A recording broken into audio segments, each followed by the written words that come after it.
I said, Mom, I just drink some water. And so she didn't like that. And the next day, there was a dime sitting on the kitchen table. Because at that time, that's what Cokes cost. Your mom. Yeah. What do you think you most learned from her? Oh gosh, it would take me a long time to say everything. She was a very intelligent but uneducated lady. She quit school in the 10th grade. My dad quit in the 6th grade, and my mom had 10 brothers and sisters. My dad had 13. So when we had family reunions, we had 5,000 cousins around, and I was the first of our generation to ever go to college. And education was not really ever spoken of in my home. When my report card came in, my mom would always see it, and I knew it pleased her that I had really good grades. And the biggest thing I get from my mom is that she had confidence and trust of me doing the right thing. One time she said, you just make sure you do the right thing. And I said, Mom, how am I gonna know what's the right thing? And she said, you'll know. What did she teach you about work ethic? Oh, she just always told me to do my best. And she said, I'm not asking you to do the best you can do. I'm saying do the best. And so she wanted me to, it was her way of saying, I guess, that she wanted me to be competitive. And you saw it in her, though, too. Oh, yeah. I mean, when she was 65 years old and quit, retired, 7 months later she got cancer, 9 months later she was dead. But when she retired at 65, the last week she worked 48 hours. I mean, so nobody worked harder than my mom did, and she did it to provide for me. That was it. She worked for Vanderbilt Shirt Factory for 25 years, but then she would iron for people on the side.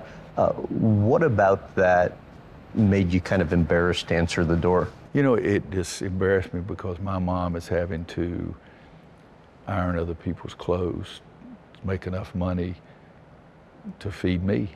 So there are a lot of times that I would leave.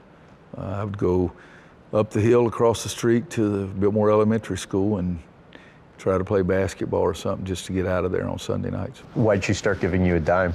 I'm in the 7th grade. We would always stay on the playground and play about every afternoon if the weather was okay. And then right across the street, there was, in those days you called them filling stations. When we finished playing, everybody stops at Ed's and get a Coke. And she said, what do you do? And I said, Mom, I just drink some water. And so she didn't like that. And the next day, there was a dime sitting on the kitchen table. Because at that time, that's what Cokes cost. And so she left me a dime on the kitchen table every morning. It was something that meant a great deal to me. What about it touches you so much? Just that she didn't want me to be any different from everybody else. She was the most important person in his life for basically until he met my mom, I would say. I mean, so he gives her credit for the man that he is, and she was just awesome. I think you and I talked about it the other day, but his selflessness, like he got that from Mimmie.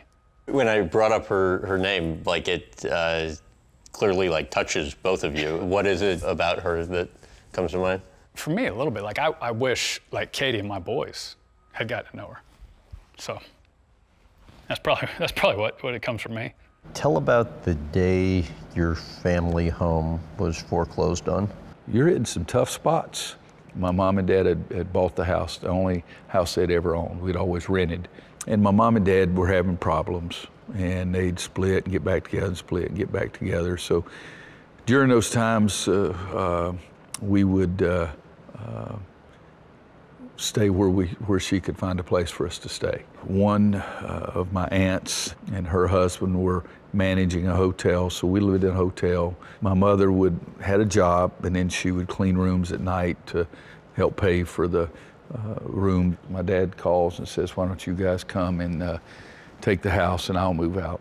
And so we did, and we were there about 3 weeks and knock on the door, and there's two guys in suits, dark suits, white shirts, and real thin little tie. That's the reason to this day I still won't wear one of those really thin little ties. I won't wear those. And they asked if my mother or father were there, and I said, yes, just a minute. And I went and got my mom, and she came, and they gave us 10 days to get out of the house.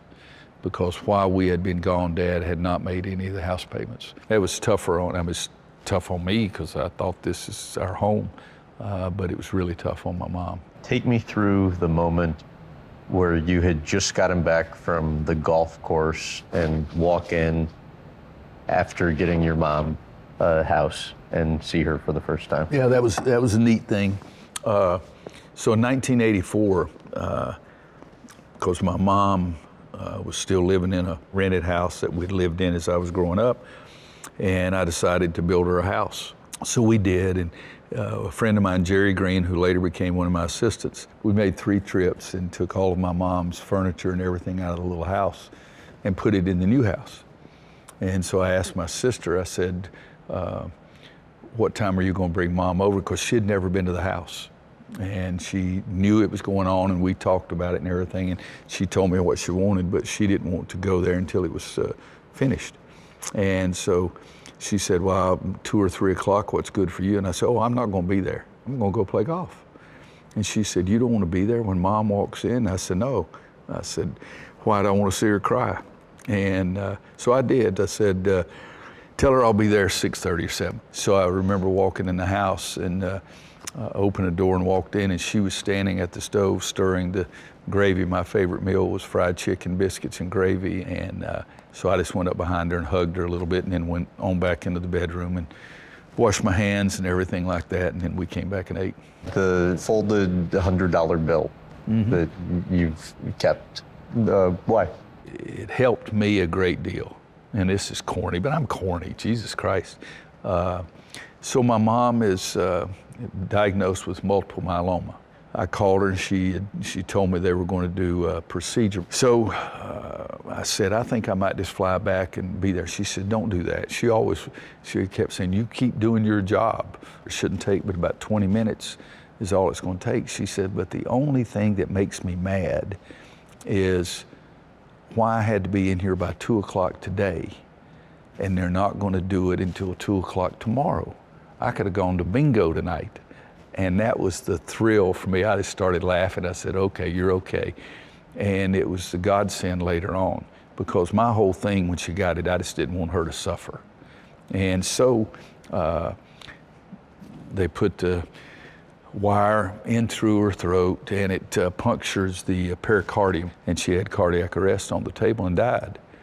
And so for me, the last thing my mom and I talked about was the fact that they messed her up and wouldn't let her go to bingo the night before. So those were good feelings. And so I go back home and get Wanda and the kids, and so we go to Asheville, and we pull up in front of the house that we had built for her. And this is 1992, so she had been able to live there for 8 years. And her friend Leonard, who would take her to play bingo, and he was really a nice guy, an older retired guy, and like my mom. And he walks up and he said, your mama gave me this to keep until she got out of the hospital. And it was 2 $100 bills, because she had won the $200 at the bingo the last time they had gone. And so I gave my sister one of the $100 bills, and I kept the other one. And it's still in my back pocket in my wallet right now, and it's never left.